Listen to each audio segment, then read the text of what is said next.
দিয়ে চালিত সকলকে স্বাগত। মনের কথা এই সময়, বিষয় সবুজায়ন। আদিম মানব শিশু চোখ মেলেছিল উদ্ভিদের সবুজ সমারোহের মধ্যে। আদিম মানব সভ্যতা শিশুকে হিংস্র পশুদের হাত থেকে রক্ষা করার জন্য গাছের ডালকে আশ্রয় করেছিল। মানব তার খাদ্য, ঔষধ, আশ্রয়, নিরাপত্তা সব কিছুর জন্যই বৃক্ষকে আশ্রয় করতে লাগলো।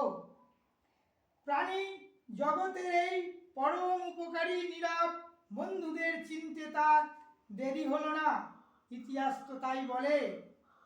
আমরা সেই আদিম যুগের কথা ভেবেছি, আর ভেবেছি আমাদের পায়ে চলার পথের কথা, যে পথে চলতে চলতে মারিয়ে দিতে হয় না কাউকে। কোটি কোটি মাইল দূরে থেকে সূর্যের আলো ভেসে আসে আমাদের এই পৃথিবীতে।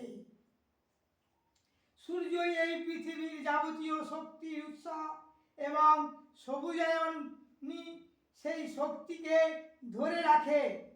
প্রকৃতি মা তার 6 ঋতুর ডালি নিয়ে অপরূপ রস ও সৌন্দর্যে বিকশিত করে গড়ে তোলে ঘন সবুজ অরণ্য, স্বচ্ছ জল ও নীলাকাশ।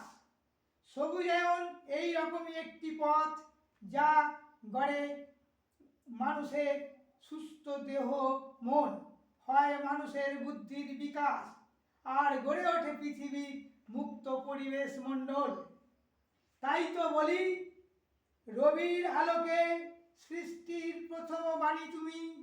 হে আলো, হে নবতরুতে তব শুভ দৃষ্টি হোক, একদা প্রচুর পুষ্পে হবে সার্থকতা। উহার প্রচ্ছন্ন প্রাণে রাখো সেই কথা, স্নিগ্ধ পল্লবের তালে তলে তব তেজ ভরি, হোক তব জয়ধ্বনি শতবর্ষ ধরি। আজ এই পর্যন্ত সবুজায়ন নিয়ে, পরে আগামীতে বলবো। এটা প্রথম পর্ব সবুজায়ন। আজ এখানে